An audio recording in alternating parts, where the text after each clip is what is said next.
Om Prapanna Parijataya Stotravetraikapanaye Jnanamudraya Krishnaya Geetamritaduhe Namaha. We have almost covered the very significant verse 24 in chapter 4.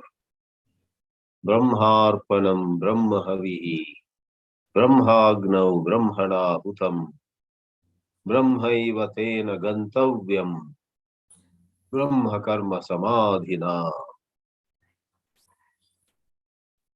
Everything is Brahman, and this shloka represents the realization, the actual seeing, not visualizing, not imagining, not going about it as an upasana.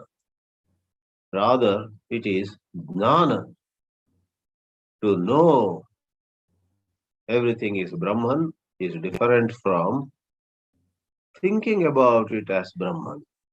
Let's think of it as Brahman. If you say, that is one notch below knowing it to be Brahman. Therefore, the famous verse 24 represents Samyak Darshana, not Samyak Chintana. Darshana is seeing. Chintana, even if it is in accordance with the Shastras, is not yet Darshana. We saw the meaning of Brahmarpanam Brahmahavihi as per the Siddhanta. Siddhanta means the actual correct position. There are Purva Pakshas, views that are opposed to the Siddhanta. And before we proceed to the next shloka, we shall see in the Bhāshya by Sri Shankaracharya one of the Purva Pakshas, which is of the nature of seeing the ladle, the spoon, the ghee, the fire, etc., by visualization, seeing them as Brahman, without really losing one's sense of separateness. If the performer is Yajna Datta, that's a name used in scriptures. This Mr. Yajna Datta is performing a yajna or any other activity. If Yajna Datta remains Yajna Datta, but looks at the ghee, the spoon, the fire, the other samagri, he thinks, let me look at them, let me see them, let me think of them as Brahma, just as in a little statue we see Vishnu. Let us look at this as Vishnu. That is Upasana. So why not interpret this shloka as a form of Upasana? Asks the Purvapakshi. So we have this paragraph in Shankara Bhāshya, Atra Kechit Ahuhu. Here some people say, Yad Brahma Tat Arpanadini. Brahma is Arpana, that is the spoon with which ghee is offered. Brahmaiva kila Arpanadina Panchavidhena Karakatmana Vyavastitam Sat Tadeva Karma Karoti.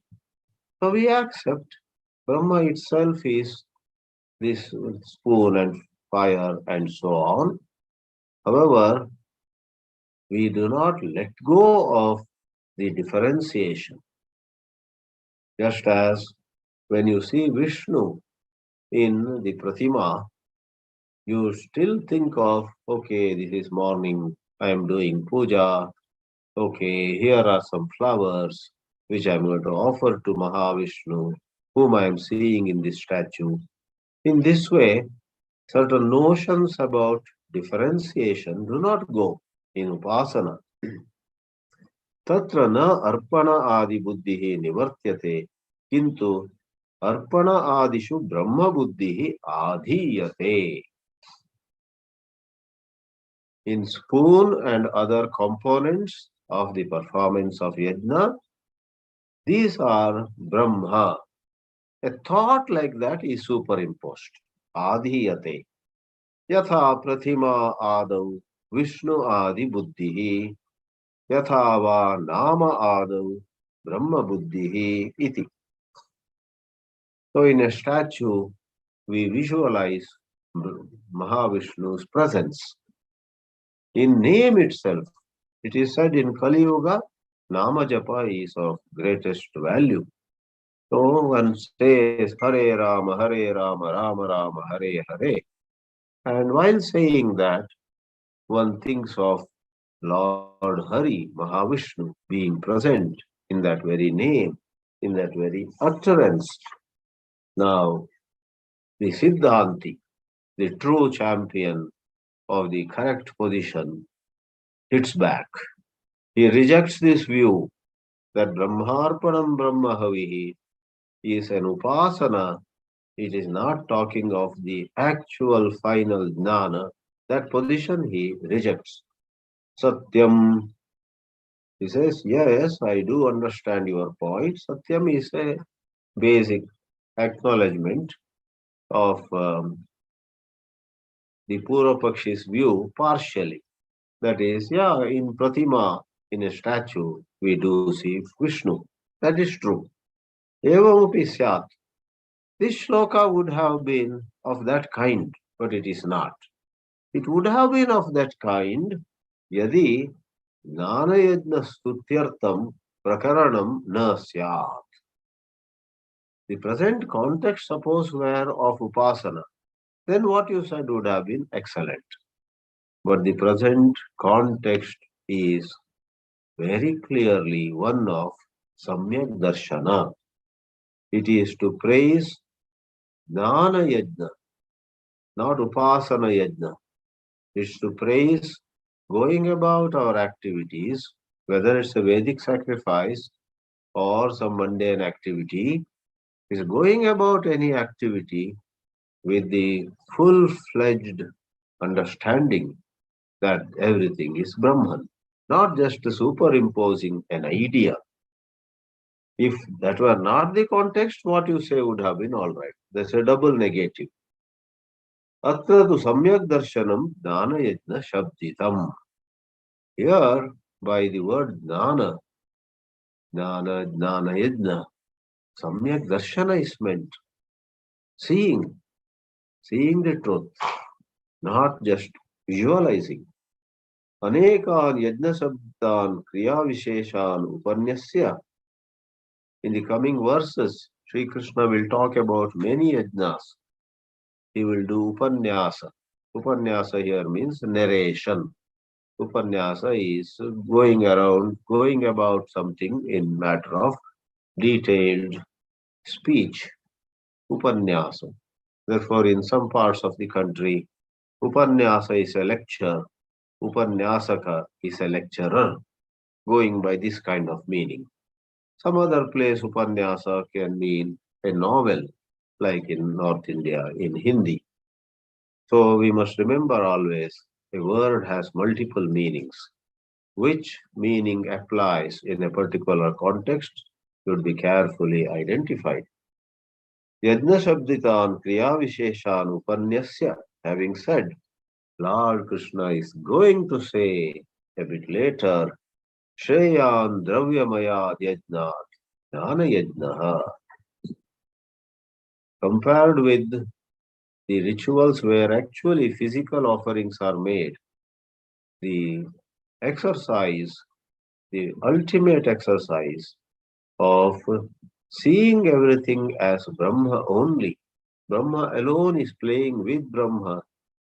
The player, the batsman in cricket, the umpire, the bowler, the fielders, the spectators, the ground, the wickets, the ball, all are Brahman. We are not just visualizing them to be Brahman. That is called Jnana Yajna. Sri Krishna is going to say Jnana Yajna is far superior to Dravya Yajna.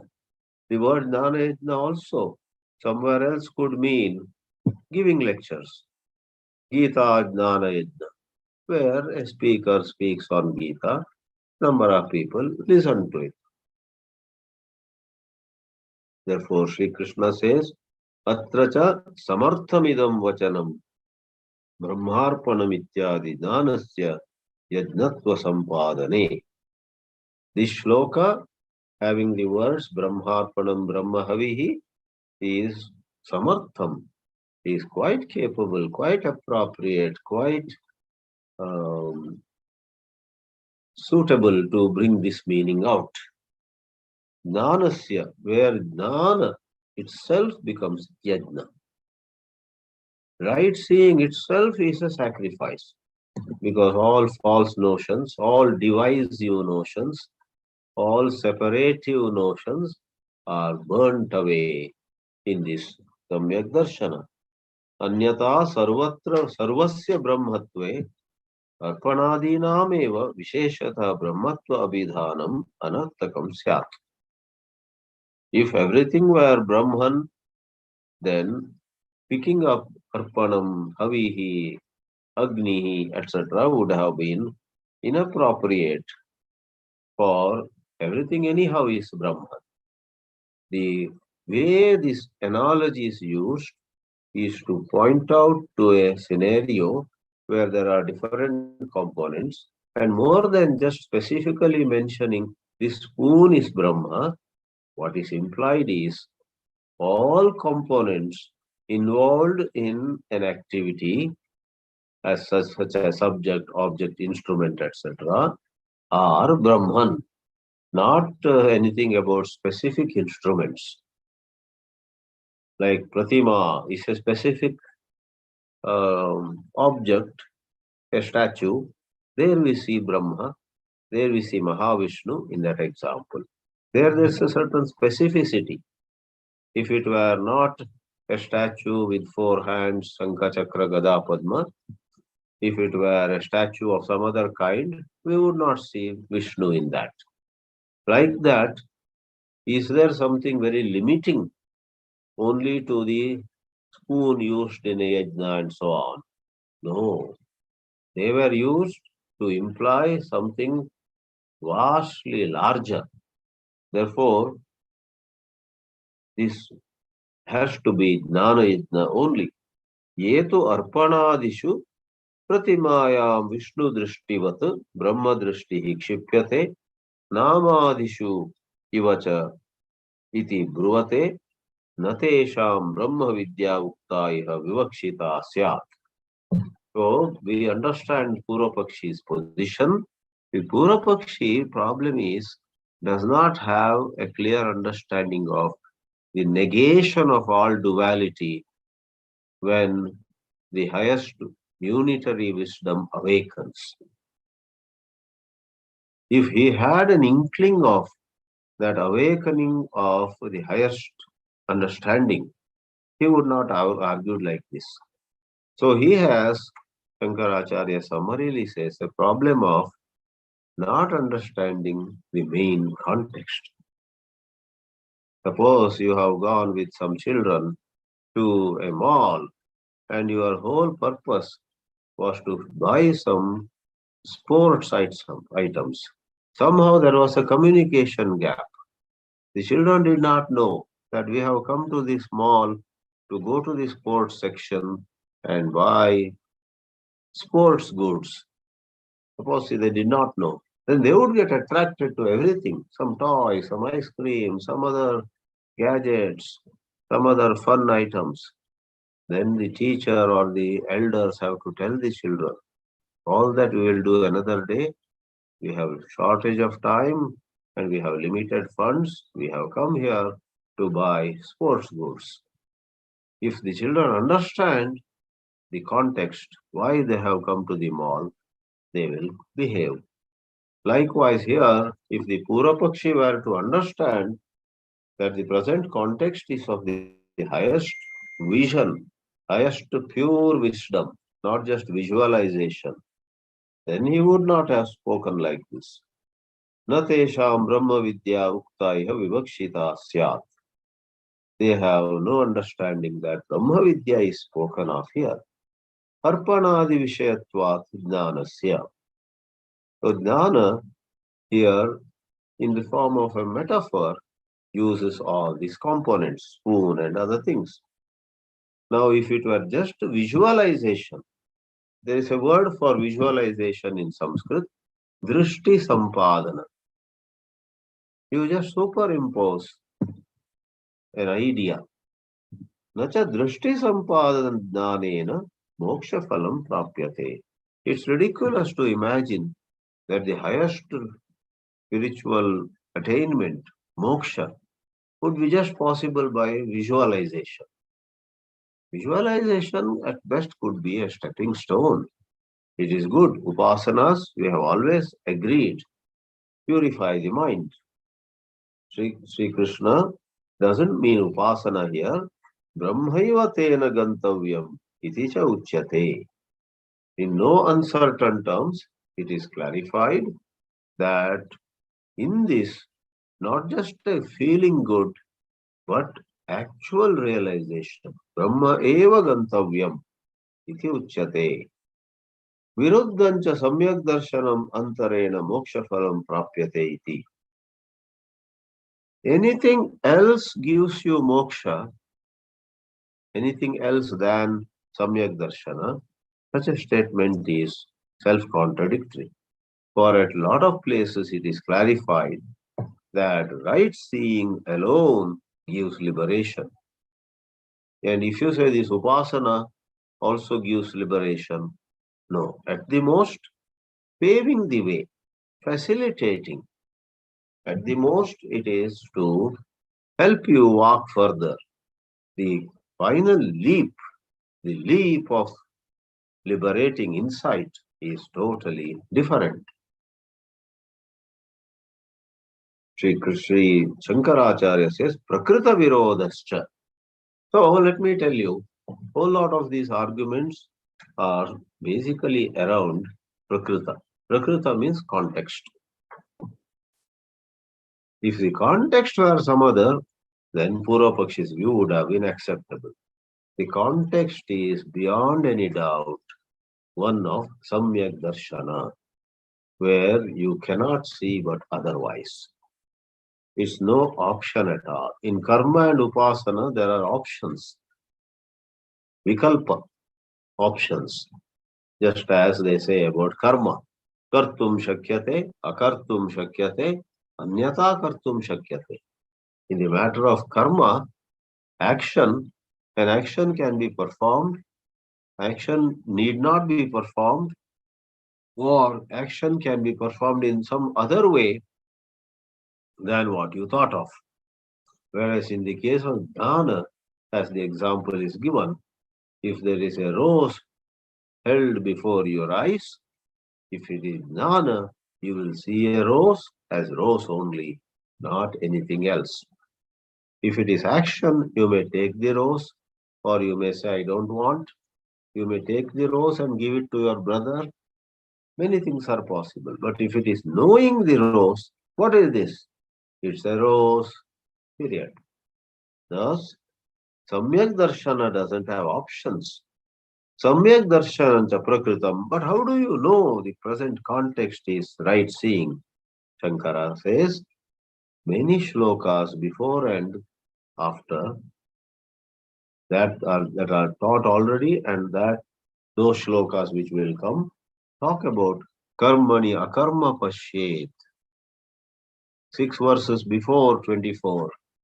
To see akarma in karma and so on. It's about seeing. It's about clearly seeing, not visualizing.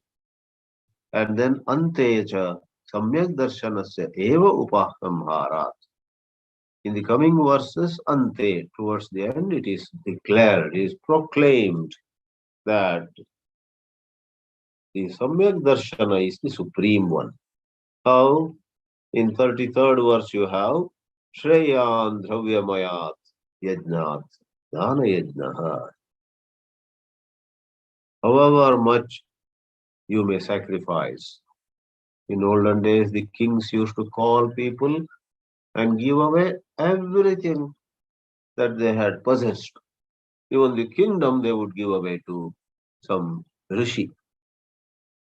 So that is dravya. All said and done, it is matter, material. But dana yajna, the sacrifice consisting of right seeing, is superior to material yajna, no matter how much that material cost. Dhanam labdva param shantim. 20th, rather. The same chapter, 39th verse towards the end, also says it is only through jnana that you get supreme peace. Param shanti. Para shanti. Samyak darshana sutimeva kurvan upakshinaha adhyayaha. The chapter comes to a conclusion. Tatra kasmat arpanado brahmadrishtihi aprakarane. Out of context. Pratimayamiva Vishnu drishtihi uchyate iti anupapannam. So concluding his commentary on this shloka, Sri Shankaracharya says, therefore, anupapannam. Upapannam means appropriate. Anupapannam, not appropriate. To say it is a matter of some Brahma drishti. Not that the ladle is actually Brahma, but we see it as Brahma. We would visualize it as Brahman. Iti anupapannam. Tasmat, therefore, yatha vyakyatartha eva ayam shlokaha. We have given an interpretation where there is actually the erasure of the ego, erasure of separation, erasure of duality. That alone is the right meaning. Connecting the next shloka, Bhashyakara says, Tatra aduna, now in this matter, now, aduna means now, samyak darshanasya yajnatvam sampadya tat stutyartam anye api yajnaha upakshipyante. Having talked about the supreme sacrifice, which is sacrificing one's own ego, your separateness is dropped. We will now talk about other yajnas, one notch below, two notches below, three notches below, and vertically and horizontally. We have many yajnas spread out. We will talk about them. Why should we do that? Talking about them, indirectly we praise this highest yajna. Because all these other yajnas do have benefits, but they do have limitations too. So 25th shloka is taken up now. Daivameva pare yajnam yogina paryupasate brahmagnava pare yajnam yajnenaivopajukvati. In the next few verses, something like 12 yajnas are identified. Depending on how you count them or how you separate them, it could be 12, 13, 14 or 15. So in certain ways I will point out later, it is 12 yajnas, but one of them is again this Jnana Yajna. The second half of this 25th shloka talks about same Jnana Yajna as talked about by 24. Daivameva apare yajnam yogina paryupasate. The first half of the shloka is 25, refers to the literal Vaidika yajna. It is called Daiva yajna because devatas like Indra, Varuna, etc. are pleased by it. We call it Daiva yajna. The second half of the shloka talks about the Samyak Darshana yajna. So among the 12, one of them is again the highest one, nothing less than the highest one.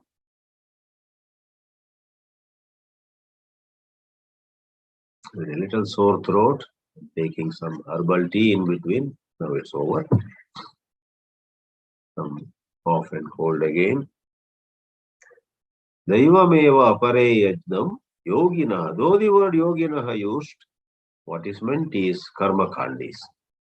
It is the karmis, karma khandis, a whole lot of members of Sanatana Dharma who are attached to Vedika karma, Agnihotra, or various forms of Homa, Havana, and so on. Arya Samaj, which was a reformist movement, also laid great emphasis on Homa and Havana. But in Sanatana Dharma, while Homa and Havana are given a great place, we talk about liberation, moksha, the Traitavada. Traita means three. Advaita is one, Dvaita is two, and Traita is T becomes Traita. Traitavada of Swami Dayananda Saraswati some 250 years ago, who established Arya Samaj, does not accept Upanishads. The Traitavada does not accept Adi Shankara's view of the ultimate realization. They talk about living a righteous life, performing Homa, Havana, and so on. They do not. Arya Samaj does not accept Murti Puja, and through Yajna, Homa, Havana, and so on, we become virtuous. We go to heaven for a long duration, then come back again on the earth. There is no ending of Punarjanma in Arya Samaj's theory. In recent times, Brahma Kumari organization also, though they don't talk about Havana and Homa, through certain meditation and certain virtuous life, they also talk about going to heaven, spending a long time there, then back again on the earth. So the liberation, moksha, being free of birth and death once for all, is talked of in the Vedanta, Advaita Vedanta of Adi Shankara. So, first one is Karminaha Paryupasate Daivam Eva. Apare means others. Others refers here to Karma Kandis. The second half is nothing but Samyak Darshana Yajna. The great, the highest, the most supreme sacrifice where one is freed from the idea of one being limited. I am the worshipper and that is the worshipped one. That division also goes away. Brahma Agnav, the earlier verse anyhow talked about. Fire is also Brahma only, primarily Brahma, appearing as fire. In Upasana, primarily it is fire, but we visualize it to be Brahma. In Jnana, it is Brahma only, where fire is the appearance. Brahma Agnav Apare, Apare means others. Yajnam, Yajnena Eva Upajuhvati. Adi Shankara will beautifully throw light on these two words, Yajna and Yajnena. So, the word Yajna can mean oneself, Atma, and one offers it into the highest understanding. Adi Shankara will say, as we shall see now, Sopadika is offered in Nirupadika. That is, Sopadika Atma. We look at ourselves as embodied, as having senses, as having mind, as having intellect, as having indriyas. They are called upadis. Sopadika Atma, which is Jivatma, is offered in Nirupadika Atma. Brahma, which is free from all these upadis. Brahma, which is not divided into hands and legs, into eyes or ears, etc., etc. In other words, you sacrifice your present limited understanding of who you are into the final, actual, liberating understanding of who you are. You are Nirupadika Atma, but presently there is an error operating. That's called Adhyasa, that's called Avidya. Avidyaya Adhyasena va Bhavan Atmanam Sopadikam Manyate. You regard yourself as limited. Let go of that erroneous knowledge. It is avidya, it is adhyasa. Let go of that error. Then it is something like offering the falsehood into the fire of truth. Adi Shankara explains, Daivameva. Why do we call the literal yajna, which is not the highest? Why do we call it Daivam? Devaha ijyante. Indra, Varuna and other devatas are worshipped through this. Anena yajnena asau devo yajnaha. Therefore, the yajna is called Daiva yajna. The word Daiva comes from Deva. Deva Sambandhi is Daiva. Tameva apare, some people, yajnam yoginaha. Yoginaha by context here means dharminaha. Uparyupasate. So Brahmagnav, the second half is taken up before Shankara comes back to the first one and the whole meaning. Second one is Samyak Darshana Yajna, second half of this shloka. Brahmagnav, what is Brahma here? It is that highest Brahma which Taittiriya Upanishad calls Satyam Jnanam Anantam Brahma. Then Vijnanam Anandam Brahma, Brahadaranyaka. Brahadaranyaka also says, Yat Sakshad Aparokshad Brahma, Yaha Atma Sarvantara. So pure consciousness, pure bliss, and Sarvantaraha, in everything, inside everything. And then Ityadi Vachana Uktam, Ashanayadi Sarva Sansara Dharma Varjitam. When you have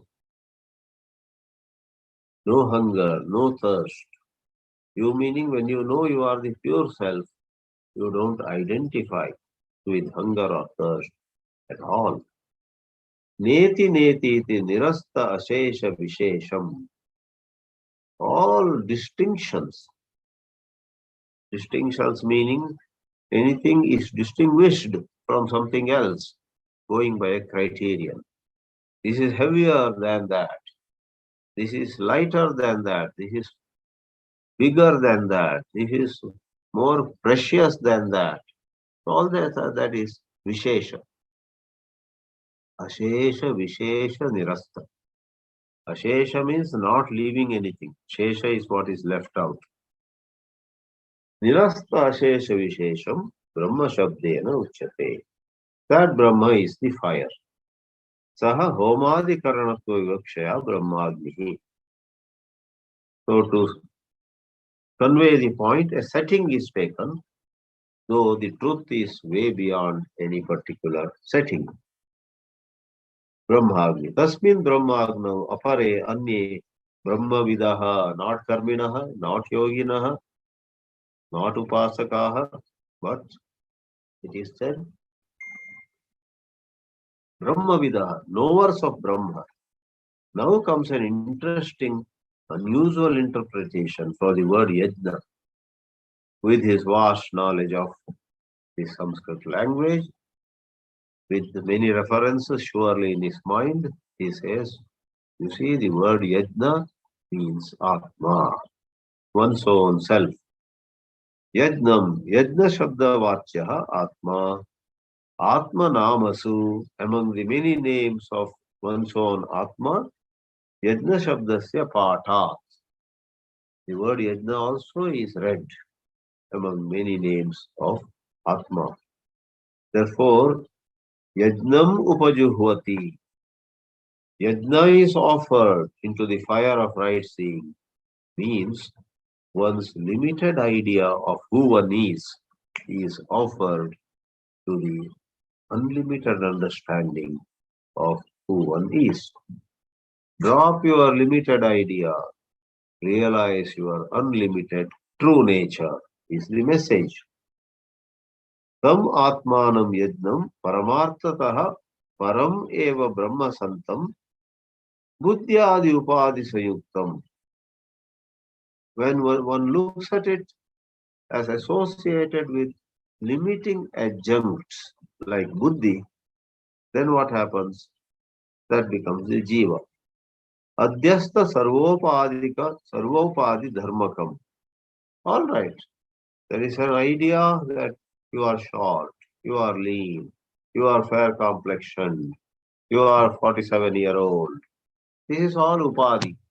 All right, that's where you begin. But study Vedanta, reflect on Vedanta, contemplate on Vedanta's insights with proper guidance. Then what happens is Adhyastha sarvopadi dharmakam ahuti rupam. This previous idea of your being limited becomes like an offering, and atmana eva uktalakshanena upajuhvati prakshipanti.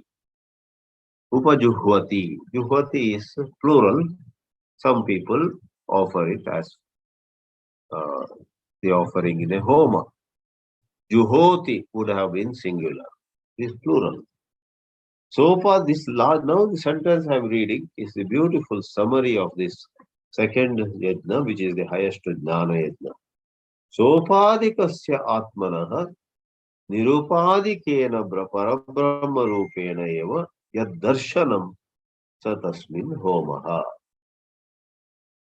We have in previous times talked about a pencil looking bent when it is put in a glass filled with water. A pencil looks bent. Offer the idea that the pencil is bent into the right understanding that the pencil is not bent at all. Offer your erroneous idea in error-free understanding. Thus, sopadikasya atmanaha nirupadikena brahma rupena eva yaddarshanam. Tam kurvanti brahmatmaikatva darshana nishtaha sannyasinaha ityartaha. So those who are endowed with the highest renunciation in Jnana Marga, the greatest asset is true Vairagya. Then they do it. Brahmatmaikatva darshana nishtaha sannyasina. Who are they? They are the people who are nishtaha, firmly established, thanks to their devoted study of Upanishads under competent gurus. They are able to do this. Brahma Atma Ekatva Darshana Nishtaha. Established in seeing the oneness of the all-pervasive Brahma with one's own apparently limited pure self. That limitation goes away in right understanding. In this way, 2 of the 12 yajnas are covered in this first shloka, in this string of shlokas.